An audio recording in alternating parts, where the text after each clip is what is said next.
Assalomu alaykum. Shart Trading Online akademiyamizga xush kelibsiz. Bizni ijtimoiy tarmoqlar orqali kuzatayotganlar va bevosita Shart Trading jamoamiz a'zolari barchangizni ijtimoiy tarmoq orqali bevosita YouTube tarmog'i orqali ko'rib turganimdan juda ham xursandman.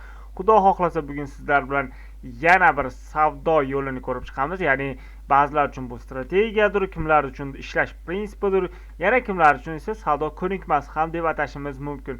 Demak, avvaldan mavjud bo'lgan va bizdan avvalgi professional treyderlar, qolaversa oddiy treyderlar va kunlik treyderlar, uzoq muddatli savdo qiladigan treyderlar ham qo'llab kelayotgan bir savdo yo'li bor.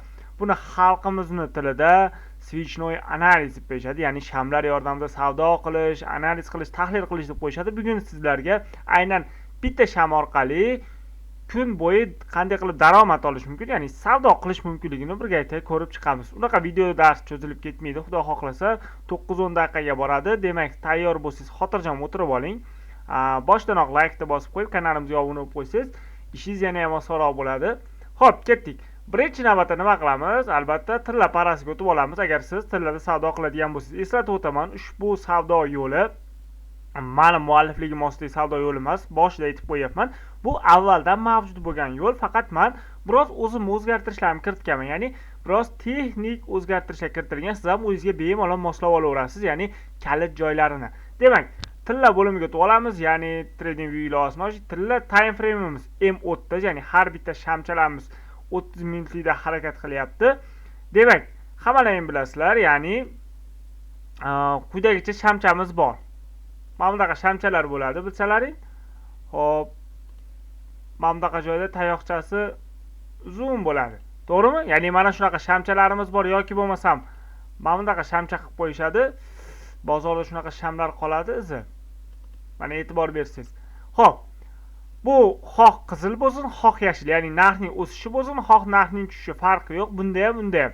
Ya'ni mana shunaqa shamchalar ko'proq buni Buratino shamchalari ham deb qo'yishadi, ya'ni burni uzun bo'lganligi uchun. Kimdir agar biror joyda Buratino shamchasi deb eshitib qolsa, nima ekan deb hayron bo'lmanglar. Aynan shunaqa shamchalarga aytishadi. Ya'ni burni uzun bo'ladi, ya'ni soyasi uzun bo'ladi, lekin mana bunaqa tana qismi kalta ham bo'lishi mumkin, ya'ni mana bunaqa kichkina ham bo'lib qolishi mumkin. Bu tomonda hech narsa bo'lmaydi. Bo'lsa mabodo ozgina shamcha, ya'ni shpilka ham deb mana shunaqa qog'izilgan bo'lishi mumkin. Ozgina, juda sezilar, sezilmas, juda kichik.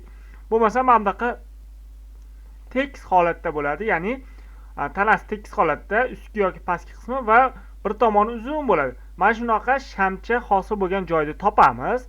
Ya'ni bular bizga signal bo'ladi, ya'ni narxning keyingi davomiy yo'li. Kimdir aytayotgan bo'lishi mumkin, ha bu siqa chiqib ketgan strategiya, narxni cho'qqisida hosil bo'lsa seriga ketadi, pastida hosil bo'lsa bayga ketadi. Yo'q, to'g'ri shunaqa, lekin ma'lum bir o'zgartirishlar bor. Shart Trading oilasidan ma'lum bir texnik o'zgartirishlar kiritilgan. Ya'ni qaysi paytda savdoga kirish kerak, stop lossni qayerga qo'yamiz, qanday qilib ishonchimiz hosil bo'lishi mumkin va bir kunda necha marta bu narsa o'xshab beradi. Mana shu narsalarni birgalikda hozir ko'rib chiqamiz. Demak, misol uchun aytyapman, boshida aytganimdek, bu shamlar narxning eng pastki qismida, ya'ni minimum qismida va maksimum qismida hosil bo'lsagina savdoga kiramiz. Endi sizda savol tug'iladi. Ha, narx o'zi real holatda yurib ketayotgan bo'lsa, bir tomonga qarab ketyapti. Ha, biz qayerdan bilamiz u maksimumga yetib bordimi, yetib bormadimi? Bu chiqqani bilan shu maksimum ekan deya olmaymiz-ku. To'g'rimi? Yana narx yo'lida davom etishi mumkinmi? Mumkin albatta. Misol uchun mana bu joyda ko'rib turibmiz. Xuddi shunaqa holat bo'lgan mana.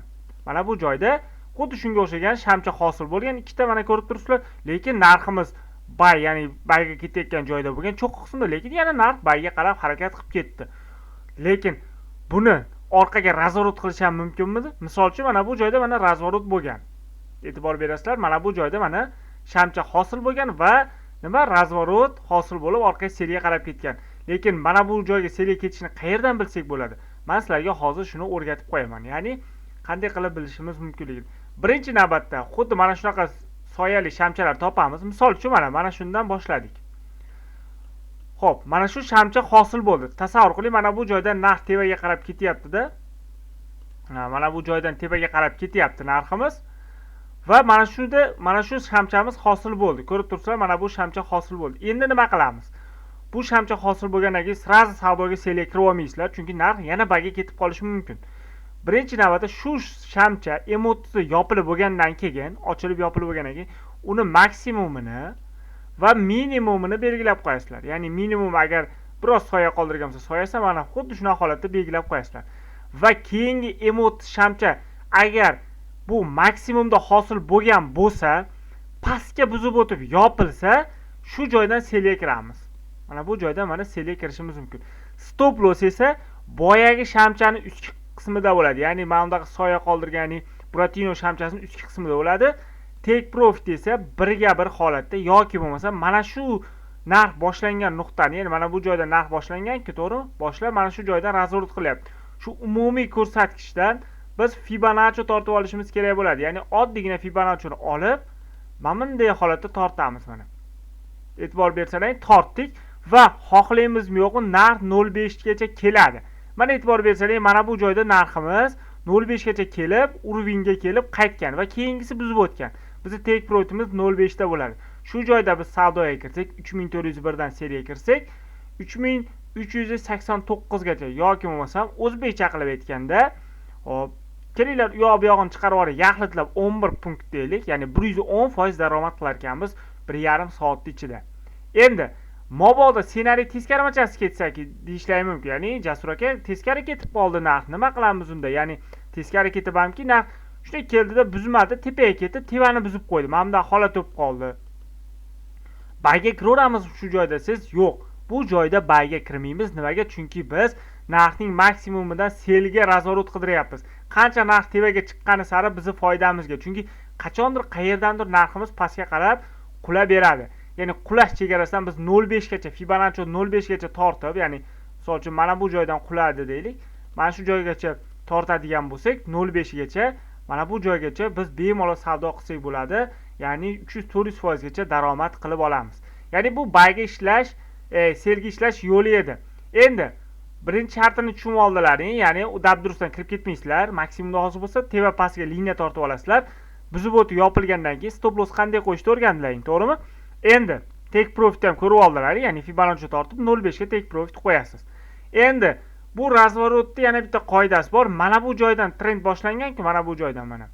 Ko'rsatib turibman. Mana shu joydan trend boshlab, shu joygacha kelib razvorot qilyapti.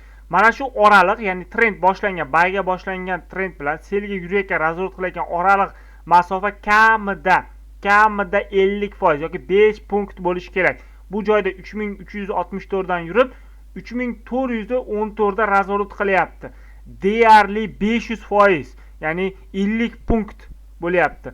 Kamida agar 5 punktdan past bo'lsa, ya'ni 50% dan kam bo'lsa kirmaysiz razvorotda. Chunki bu qoplamaydi, hech qanaqasiga qoplamaydi. Fibonacci tortsangiz deyarli 10% bo'lib qoladi, u scalping bo'lib qoladi.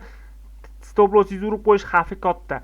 Endi selga ishlaganimizda nima qilamiz? Siz xuddi shu narsani endi nima bo'ladi? Teskarisi bo'ladi. Ya'ni siz tevadan pastga tushayotgan hop narxni qidirishingiz kerak bo'ladi. Hop, misol uchun mana bu joyda mana tevadan pastga qarab tushgan narx, mana bu hosil bo'lgan. E'tibor berasizlar, mana bu yashil haqida gap ketyapti. Men yashil soyani tevasiga qo'ydim va pastiga qo'ydim. Va e'tibor berasizlar, qoida bo'yicha buzib o'tib nima yopilish kerak edi. Mana bu joydan 3263 da narximiz 3223 gacha tushgan. Va endi azizlar, bu strategiyamizning birinchi qismi edi. Keyingi ikkinchi qismda keyingi sekret joylarini ham tushuntirib beraman. Ushbu videoni shu joygacha erinmasdan ko'rgan bo'lsangiz, bitta like bosib qo'yasiz. Kommentariyada izohlaringizni qoldiring. Videoning ikkinchi qismi shu videoni pastki qismida bo'ladi. O'tib ikkinchi qismini ko'rib olishlaringiz mumkin bo'ladi.